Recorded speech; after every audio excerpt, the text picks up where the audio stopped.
차 하나만 비용 처리하고 안 했을 뿐인데 1년에 내야 할 세금이 500만 원이 넘게 차이가 납니다. 안녕하세요, 레미 김현우입니다.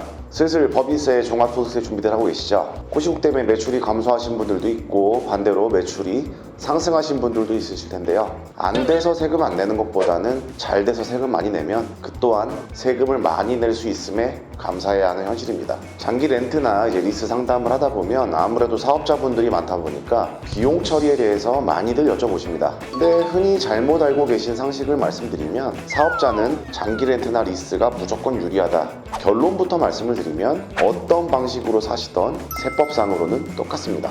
저야 렌트 리스가 유리하다고 말씀드리고 싶지만 거짓말을 할 수는 없는 거니까요. 성향이나 소비 패턴, 자금 상황에 따라 선택하시는 거지 꼭 렌트와 리스를 해야 더 유리하다? 이거는 아니라는 얘기입니다. 단 회계 담당자, 세무 대리인 입장에서는 렌트나 리스가 쉽겠죠. 그리고 사업자 명의로 차량을 취득하신다면 건보료와 재산세 상승은 불가피합니다. 이런 거를 좀 따져보시고서 본인에 맞는 구매 방식을 선택하시면 될 것 같습니다. 업무용 자동차로 1년에 받을 수 있는 최대 공제액은 감가상각비 800만원 플러스 운행 유지비 700만원 총 1,500만원입니다. 종합소득세 세율표를 한번 보겠습니다. 보면 좀 생소한 단어들이 나오죠. 과세표준, 세율, 누진공제액 등이 나오는데요. 간단하게 납부할 세액 산출은 과세표준 곱하기 세율 빼기 누진공제가 세액이 됩니다. 간단하게 말씀드리면 우리가 비용 처리를 해야 하는 이유는 바로 이 과세표준 구간을 낮추기 위함이라고 보시면 됩니다. 과세표준은 총 매출이 아니고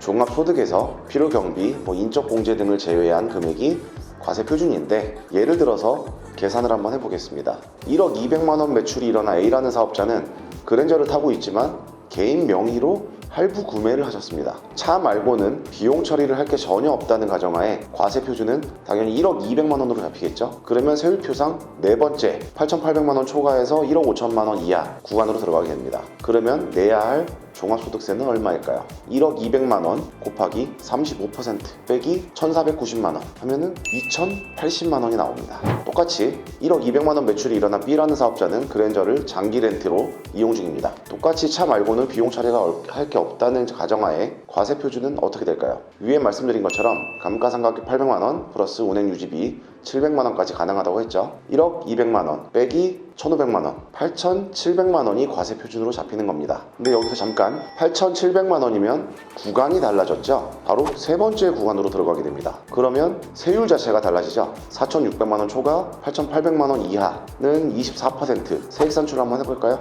8,700만원 곱하기 24% 빼기 522만원은 1,566만원이 됩니다. A에 납부할 세액은 2,080만원, B가 납부할 세액은 1,566만원. 차 하나만 비용 처리하고 안 했을 뿐인데 1년에 내야 할 세금이 500만 원이 넘게 차이가 납니다. 이 금액은 매출이 큰 사업차일수록 갭이 커지겠죠? 불과 2016년 전까지만 해도 내가 만약 5억짜리 차를 사면은 1년에 1억까지 비용 처리가 가능했습니다.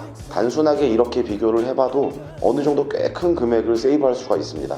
꿀팁을 하나 더 드리자면 운행 유지비는 700만 원까지 한도가 정해져 있으나 업무용 자동차 운행 일지를 쓰신다면 전액 공제 받을 수 있습니다. 이걸 현실적으로 쓰는 곳이 몇 군데나 있을까 싶긴 하네요. 물론 그랜저 한 대를 유지하는데 1년에 500만 원이라는 돈보다 훨씬 큰 금액을 지출하게 됩니다. 헷갈리시면 안 돼요. 차가 굳이 필요 없는데 비용 처리를 위해 차를 사겠다? 그거는 바보죠. 차를 이용하는 데 있어서 비용 처리를 하고 안 하고가 이런 차이가 있다라는 것을 말씀드리는 영상이었고요. 최대한 쉽게 말씀드리려고 노력을 했는데 어떻게 이해가 좀 되셨나요? 좀 정리하자면 렌트리스만 비용 처리가 되는 건 아니고 일시불이나 할부를 하셔도 비용 처리는 가능하다. 자동차 비용 처리를 통해 과세표준 구간을 효율적으로 낮출 수 있다면 생각보다 큰 금액을 세이브할 수 있다. 이 금액은 매출이 큰 사업자일수록 차이가 크다. 그래서 오늘의 레미인 한 줄평, 그래도 사업자한테는 렌트리스가 편하긴 합니다.